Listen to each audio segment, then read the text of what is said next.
This is Hidden Killers Week in Review. A look back at the most prolific stories of the week.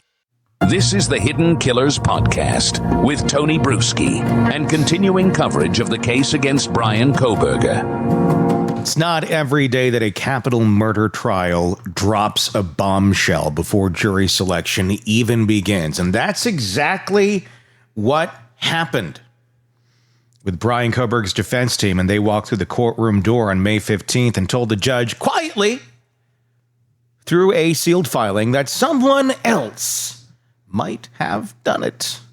That's right. Nearly 2 years of legal buildup. The defense has officially pointed the finger elsewhere. Not at a press conference, not in the media, but right there in court, filing paperwork that accuses an unnamed alternate suspect of the murders that took place at the University of Idaho campus in November of 2022.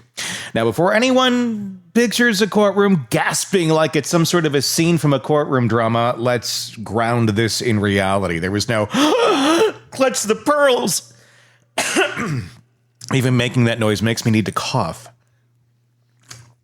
The filing was sealed, which means we don't yet know who this alleged alternate suspect is or what exactly ties them to the crime.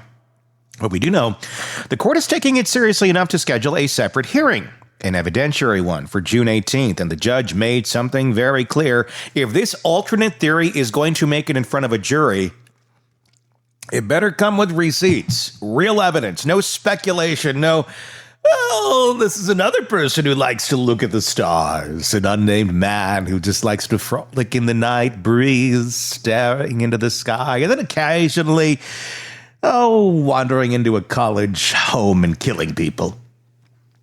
Someone just like Bryan, but it's not Bryan. It's Bryan's doppelganger. Have you heard of doppelgangers? They're out there. They're real. They are.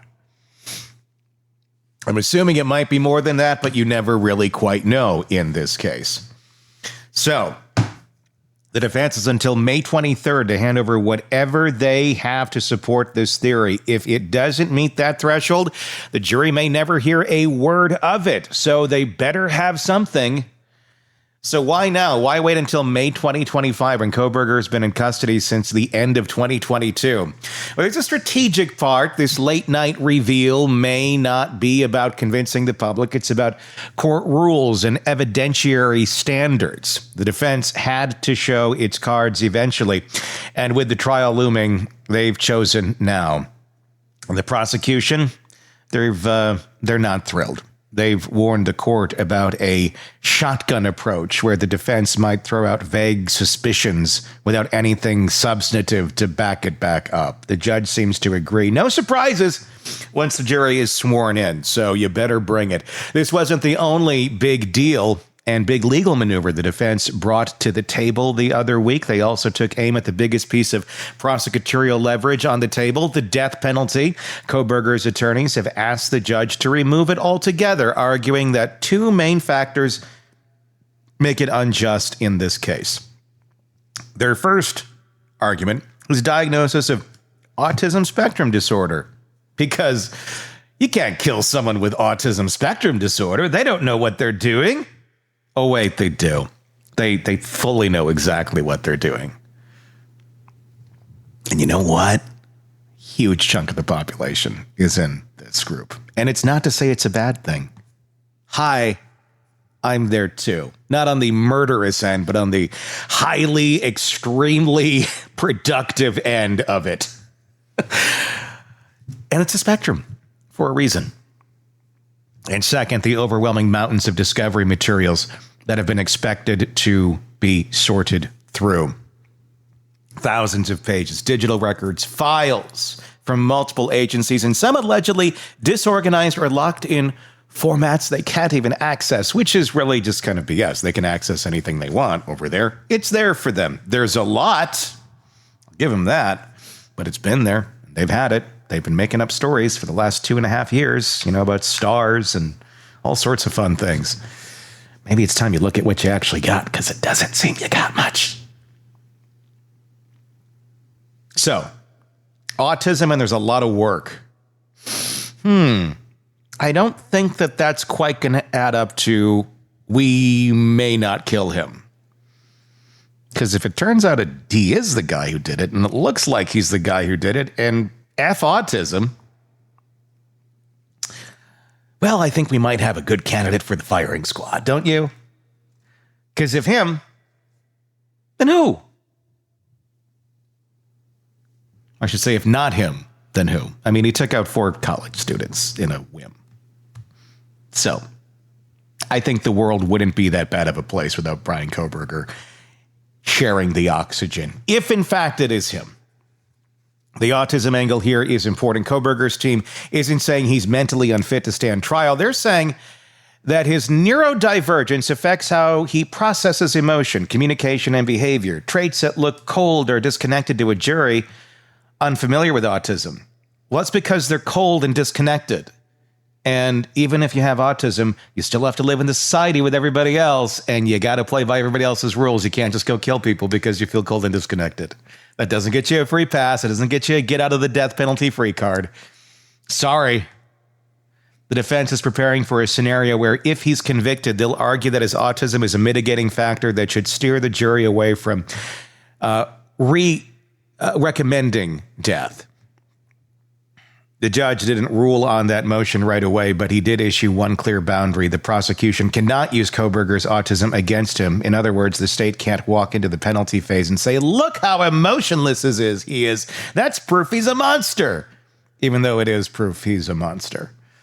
That door is now closed. The defense may still use a diagnosis as part of their mitigation strategy, but only after a conviction and only during sentencing. For now, autism is officially off limits in arguments about guilt. But courtroom strategy isn't just about filings and diagnoses. It's about how the room looks, who's sitting where, and what the jury actually sees. One request from the defense may sound simple, but it carries emotional weight. They want Kohberger's parents and sisters to be allowed to attend the trial in full. That's complicated because they're also on the witness list. Normally, witnesses can't sit in on testimony before they take the stand. It could taint their memory or influence their vision or version of events. Prosecutors objected, arguing that letting them stay would mean reshuffling the trial just so the family could be in the room. The judge hasn't ruled on that yet, but he didn't shut it down either. In fact, he acknowledged how devastating this process must be for Kohberger's family. They didn't commit a crime, but they're living inside its aftermath from their alleged monster son. Whether the court finds a way to accommodate them by having them testify early, for example, remains to be seen. For now, it's an open question with real emotional and psychological stakes. All of this is playing out against a backdrop of a trial that's now officially locked in. Jury selection begins on July 30th. Opening statements are set for August 11th, and the trial will run weekdays with standard court hours, and the plan includes 8 alternate jurors. That last part is crucial. With a trial this long and high profile, it's not uncommon for jurors to be dismissed for health reasons, emergencies, or even potential misconduct. The final 12 will be chosen randomly from the group at the end, ensuring the defense and prosecution don't try to game the system based on how the trial unfolds. There's also the matter of how Kohberger appears in court, something his defense is subtly working into the narrative. He's been described as stoic, stone-faced, unemotional. If the jury doesn't know he's autistic, those traits could be misread as coldness or guilt, which... It is. It's a quiet but calculated decision to lean into that diagnosis now, not just to humanize him, but to start shaping how he's perceived. It's not about excusing anything. It's about planting the idea that what might look like apathy is really a neurological wiring. It's not a small thing when your client's life is on the line. The hearing didn't end with fireworks or a Perry Mason moment. It ended with structure. The judge made very clear that surprises are over. From here on out, the rules of engagement are in place and both sides have their deadlines. Kohberger's team must deliver on the alternate suspect evidence by May 23rd. The prosecution must respond to motions within the same window, and by June 18th, we'll have a hearing to determine whether this theory even makes it past the courthouse doors and into the minds of a jury. Don't hold your breath. That's where things start to shift away from legal positioning and towards the actual narrative that will unfold in the courtroom. And that means the next battle is over what the jury will be allowed to see, hear, and feel once the actual trial begins. If the defense's strategy was the headline coming out of the May 15th hearing, then the quieter but just as consequential Subplot was this: what exactly will the jury be allowed to see, hear, and emotionally process when Bryan Kohberger's trial begins? Because in a courtroom, truth isn't just about facts, it's about framing. And this hearing was where Judge Stephen Hippler started drawing those lines. Let's start with the evidence, because while no new exhibits were formally submitted in court, the prosecution made it very clear what's coming. They intend to present a series of key pieces that they believe link Kohberger directly to the crime scene and to the planning that preceded it. That includes his Amazon purchase history, specifically a K-bar knife prosecutors believe is consistent with the wounds found on the victims. There's also Kohberger's own academic writing, essays, term papers from his criminology studies that allegedly detail how a person might commit a perfect crime or analyze a crime scene without leaving traceable evidence. So there's that. Prosecutors see these writings not as abstract casework or coursework, but as potential blueprints, a behavioral echo of what they claim he later carried out. Then there's the cell phone data. According to earlier filings, Kohberger's phone had pinged near the crime scene multiple times in the weeks leading up to the murders, including a brief window immediately after the killings. Prosecutors are expected to map this data out for the jury to show not just proximity, but what they argue is stalking behavior, repeated visits, a deep familiarity with the location, and a suspicious dark window where the phone is switched off, only to reappear near the house once again. That gap, they'll argue, is no accident. Surveillance footage is also expected to play a central role, where a white Hyundai Elantra, the same make and model registered to Kohberger, was reportedly spotted on multiple cameras driving near the victim's home during the early morning hours of the murders. So there's that too. The prosecution plans to show that the vehicle's movements, its speed, its timing, its proximity to the scene aren't random but part of a coordinated act. And guess who's probably behind the wheel? Bryan Kohberger. And then there's the DNA, perhaps the most tangible piece of forensic evidence in the case. It's the knife sheath recovered from the crime scene. According to investigators, DNA found on the button strap of the sheath matches Kohberger's, and it was located near one of the victim's bodies. This, prosecutors argue, is not just circumstantial, it is physical proof that he was in the room where the killings occurred. All of this is part of the state's plan to construct a narrative of preparation, proximity, and presence. But how that narrative gets told, how the jury hears it, sees it, and emotionally reacts to it was the subject of significant pushback from the defense. Kohberger's attorneys argued that certain elements of the state's case are more prejudicial than probative. Specifically, they asked the court to restrict the use of terms like murderer, psychopath, or any other emotionally charged language during the evidentiary phases of the trial. Their position was clear. Let the evidence speak for itself. Oh, and speak it will. Let the facts come out clean without inflammatory labels that could bias the jury before all sides have been heard. Judge Hippler agreed in part. He ruled that during the trial's evidentiary phase, attorneys and witnesses must avoid calling Kohberger a murderer or using similarly prejudicial language. That restriction, however, will lift during closing arguments, when both sides are expected to make their final case and interpret the evidence as they see fit. In other words, prosecutors can argue he is the murderer, just not until they've presented all the evidence that allegedly proves it.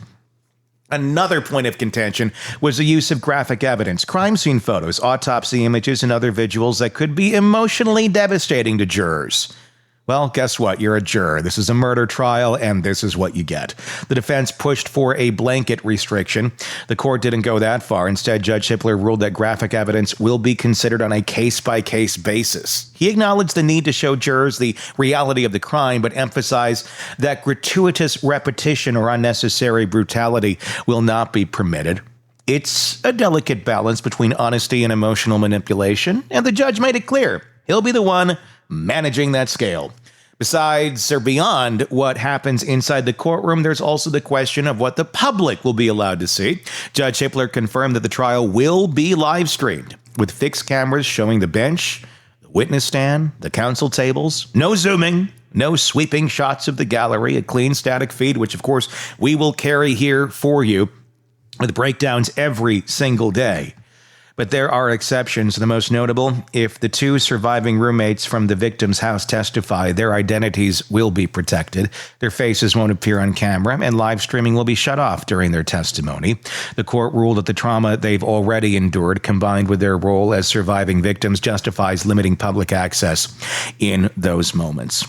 It's not just about cameras, though. The court is also managing who gets to be physically present in the room. Judge Hippler said there will be reserved seating for both the victims' families and Kohberger's families, up to 4 members on each side. This ensures that people most directly affected by the case have a presence in the courtroom. But it also reflects the court's awareness that high emotion and media scrutiny can't be allowed to interfere with due process. Judge Hippler spoke directly to the attorneys about what he expects in this trial. He used a metaphor, one that's now been quoted widely. He compared the trial to a gumbo. You don't judge the soup by a single ingredient. You let everything simmer, then taste the final result. That's what a jury will do, he said. They'll listen to every witness, see every piece of evidence, and form a complete picture over time. It's not about shock value or headline moments. It's about the whole meal. And with that metaphor came a warning. Surprises will not be tolerated. If either side is holding back key information, waiting to spring it mid-trial, the judge made it clear that won't fly. Transparency is the rule from here on out. Both sides are under strict orders to disclose expert witnesses, provide final exhibit lists, and resolve any remaining disputes before jury selection begins. What happens next isn't dramatic, but it is pivotal. The court is still reviewing a series of additional motions about forensic testimony, evidence admissibility, and the logistics of jury management. And of course, the June 18th hearing will decide whether the defense's alternate suspect theory gets through the courtroom doors or stops at the threshold. Everything that happens now is about preparing the battlefield, determining the weapons each side is allowed to bring and the rules they'll play by. Because once the jury is sworn in, the real fight begins. What do you think? Where is this going? Does he actually have a chance at somehow changing the narrative on this? The third-party culprit theory, that's the big thing. That's appearing what they're now going to try and run with. First, he had the alibi. He likes to look at the stars. Now we got a third-party culprit theory. Somebody who doesn't like to look at the stars. Somebody who likes murdering. I don't know. I fear for whoever they're going to try and use as a third-party culprit, if they're actually going to use a name.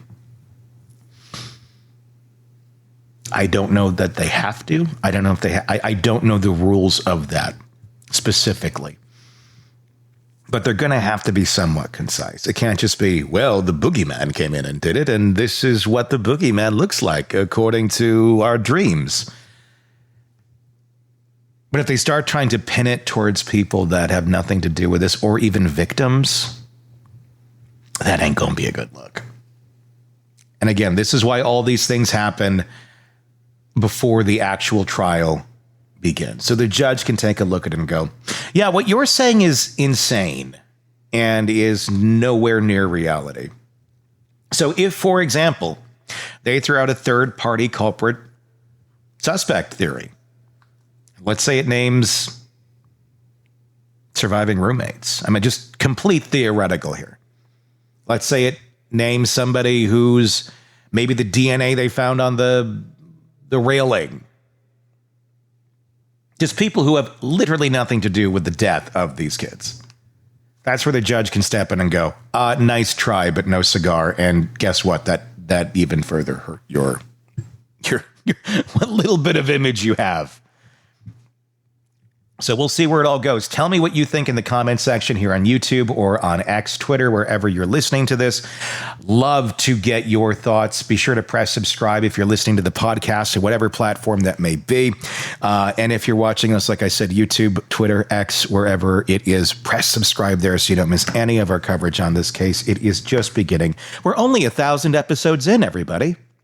Which I think we actually are on the Idaho Murders podcast channel, which if you want to watch this case specifically and follow this case alone, we have it for you. Of course, you can get it through the Hidden Killers podcast or True Crime Today. But if you just want to follow this case by itself, on all of our cases, we have individual channels out there for you so you can follow the cases directly by themselves. So the Idaho Murders, the case against Kohberger, is the name of that podcast channel. Or wherever you are right here, it's going to keep coming here too. So press subscribe so you don't miss any of that coverage. My name is Tony Brueski. We will talk again real soon. Craving non-stop true crime updates? Press subscribe now and get the latest cases, analysis, and expert commentary delivered straight to your feed. Only from the Hidden Killers podcast and True Crime Today.